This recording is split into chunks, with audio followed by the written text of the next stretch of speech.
Hi, my elder friends.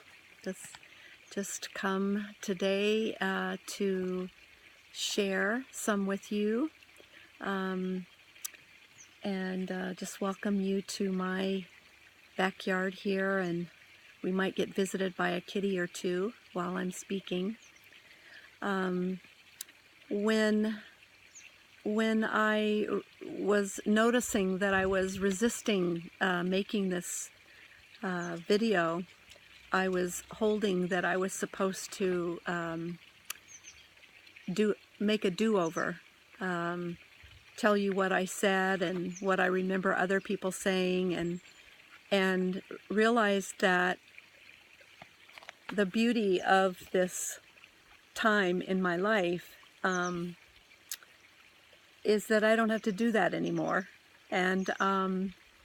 And so I thought what I would do is just share with you my thoughts again around, and they may be new ones this time, about servitude and being in service.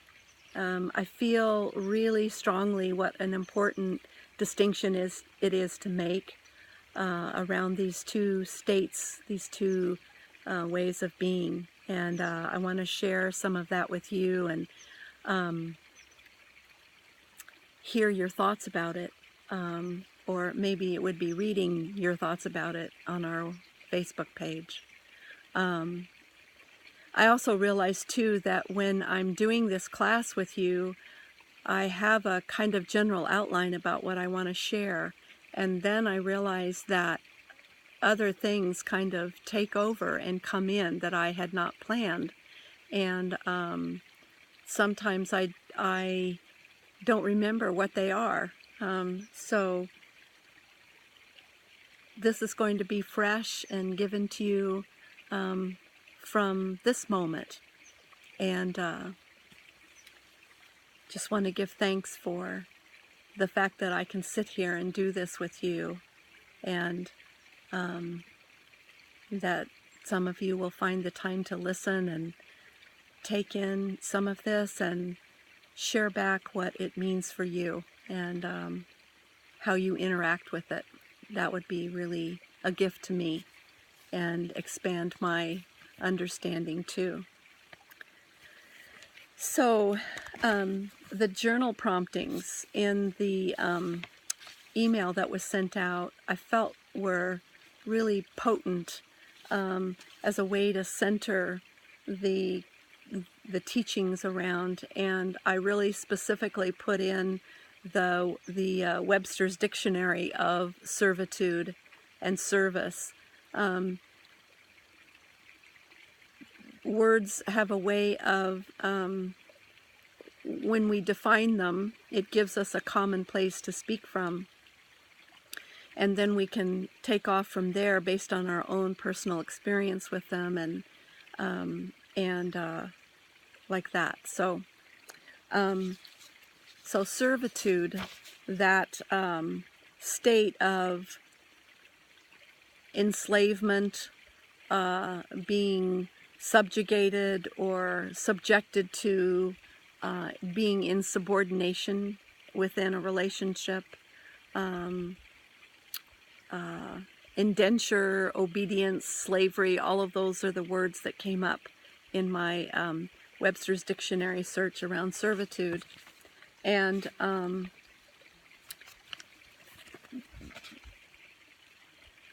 I wanted to speak to the way that servitude, whether we have an actual choice or not about that way of being in relationship with someone, there are many factors that make it feel involuntary.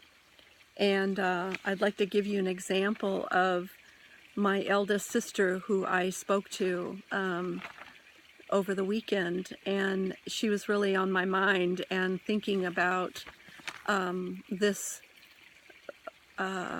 class, and realizing that circumstances with her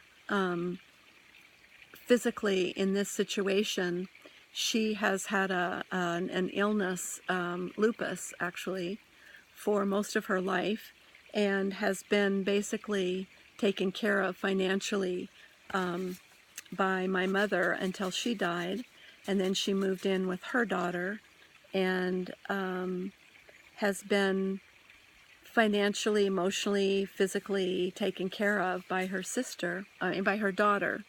And what I'm noticing about this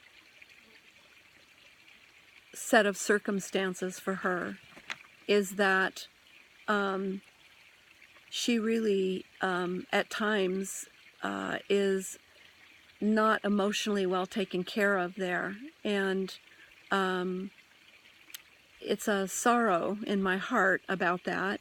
And I realize that this comes from the lack of choice because of her financial circumstances and her physical inability to take care of herself.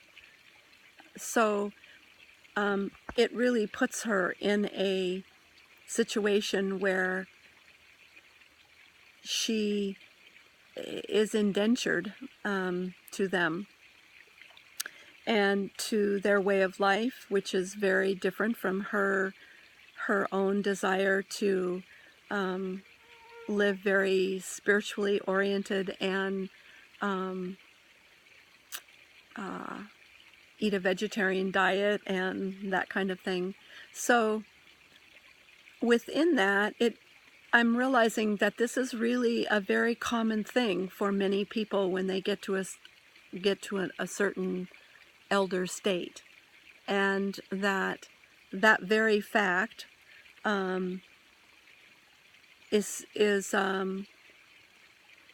makes it difficult to talk about service when you are in those circumstances. And so I just want to put that story in our circle here. I'm waving because there's mosquitoes around. I want to put that story in our circle here because I think that it's a very strong reality that we have to consider when we're looking at this whole topic. I also want to add that to my sister who finds ways to be in service given these circumstances. And when I remind her of the fact that she goes to her church and prays for people and finds young children in the neighborhood that come by, and she draws with them and paints with them and talks about how good they are and how loved they are. I really want to point that out to her because I don't think it's one of the ways that she would be seen or noticed. And it brings her a good feeling to have that be noticed for her. So I think it's really important to find ways to honor those elders that might not be out in the world doing grand things in service, but who find on a moment-by-moment basis those places where they can step into that way of being, and it's good for us to know that for ourselves too. So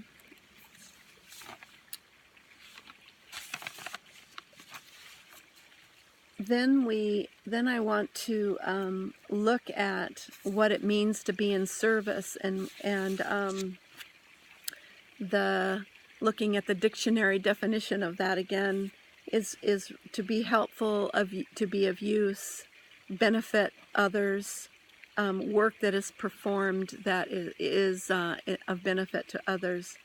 It doesn't talk about choice around this, but I would like to add that in. The dictionary doesn't mention choice as being a part of being in service, but I I feel like it's one of the places I'd like to make a distinction between servitude and service. I want to share with you that I know that I have a very strong sense when when I'm in service to something, I feel inspired and enlivened by the very act of doing what I'm doing. There's a way that I feel connected to something larger than myself, and very little of my own needs show up in that situation, unless they're physical needs that have to be taken care of. But it's really a place where it feels like so much more is being given back to me than what I'm giving. And I think that's kind of the real definition of being in service. So think about that when you look for those places where you want to take your elder walk. And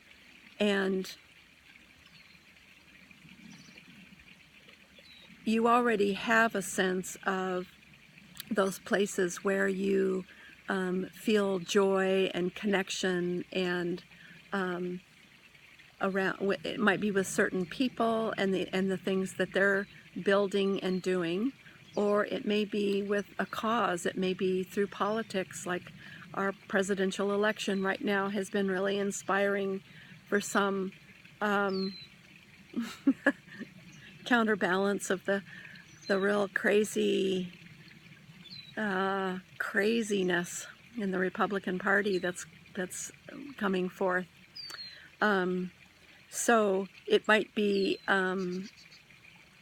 in your neighborhood, like with my sister, and so it doesn't have to be, traveling to the places where there's an earthquake and there's deep need for service of all kinds there. It can be right where you sit, right where you live, and that feels important to share with you too. So the prompt question that I gave you, to what are you in service, feels like a really rich and long-standing study to engage in. And I look forward to hearing the ways that you notice and be with the answers that come forward for you in that. To what are you in service to? And I'll just share with you what I wrote down just spontaneously. I wrote, I am in service to the wholeness of each individual, to the well-being of our earth. I'm in service to kindness and generosity, and that they be my operating principles in all ways. And I'm in service to the prayer that started with the 13 Indigenous Grandmothers Council, the prayer for peace and unity that we laid down in every country we went to and every ceremony we did. That feels... In fact, I'll give you a little example of that. There were times when there were moments of servitude with this Grandmother's Council. How could it not be, with so many things that needed to happen on so many levels? Big energy swirling around these gatherings, and many things to do. And there were definitely moments where it felt like where I was being stretched beyond capacity, my abilities, and felt at times no choice about doing or not doing. And what always helped in those situations is that I would speak to myself, and even in prayer, sometimes to myself and out loud, that I was in service to the prayer that the grandmothers were carrying, and that I was not in servitude to them as people. And it helped to make a distinction for me and to bring myself back in alignment to my values. And I will say that a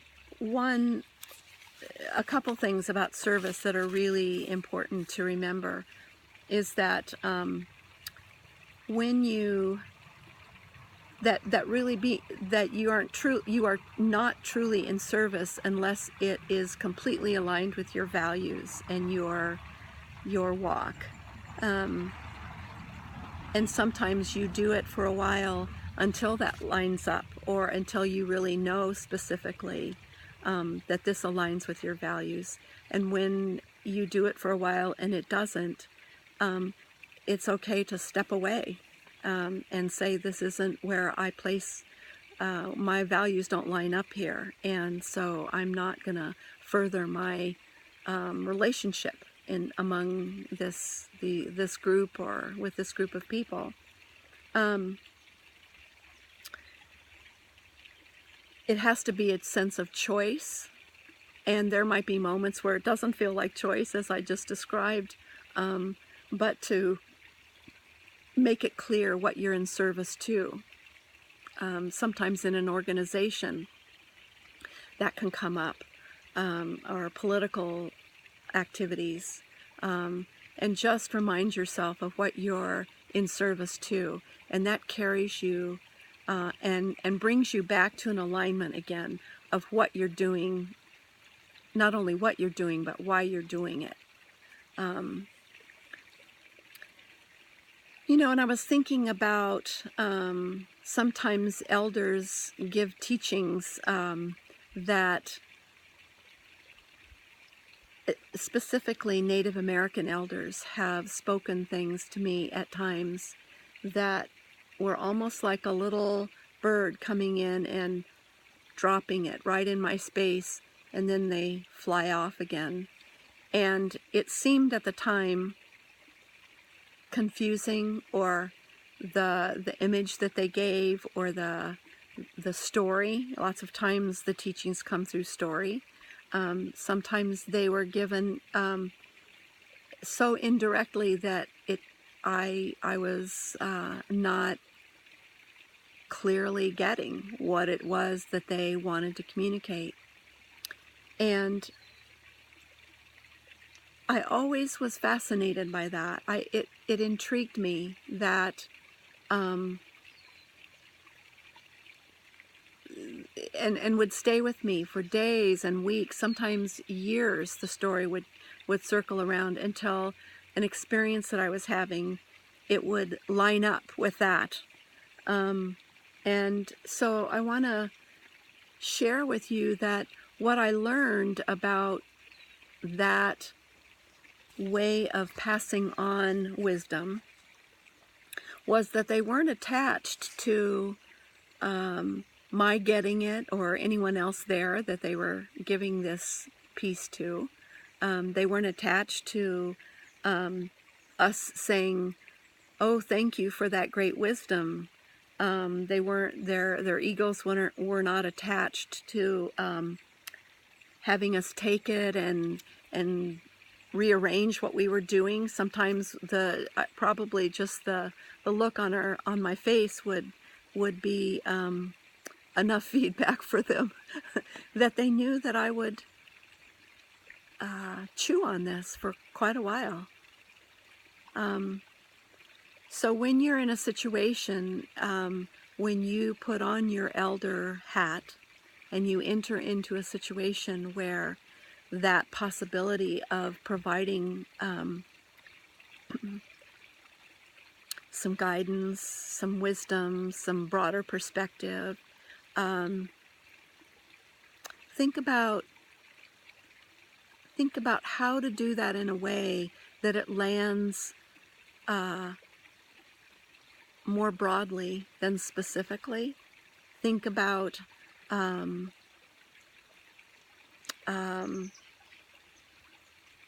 whether you're attached to an outcome when you give it.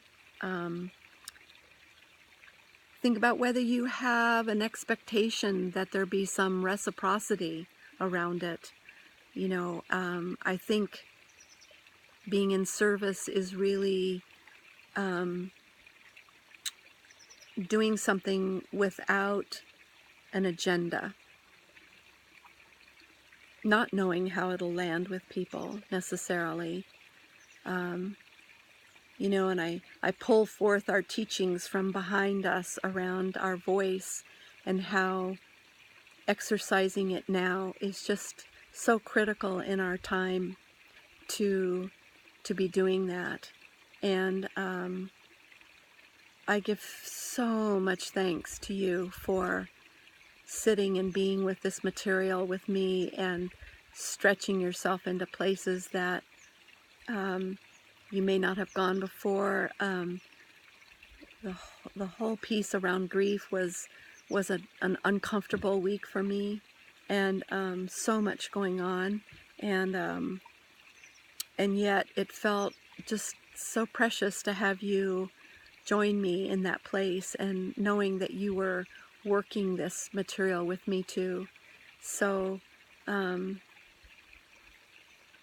think by way of closing this time, I just wanted to share that with you, and honor this big yes that you have said. And that piece I wrote about the aspen root growing underground and connecting us all, even though we have our distinct ways of and timing around growing and how we show up in the world, with the particular ways that we have grown and been knocked around. But we are tapping into a very deep place that the earth knows. We are tapping into her wisdom. We are holding together the other elders that have come before us and stand with us now, in the ways that they show us and guide us. And I want to give thanks for that as well. So I think that's my offering this afternoon. And bless you. I look forward to our last class. I know the email has gone out to be looking at what you're claiming, and I really look forward to hearing from you about that. And please, anybody who this tape is specifically made for Brenna, and who's in the Galapagos, for Lindley, who's somewhere. I didn't hear where she was. For Donna, who was probably at work, and for Wendy on your farm, what you were doing there. But I'm hoping that the others of you will catch this too, and share anything that you'd like to share from our class, our last class. And yeah, blessings. Bye.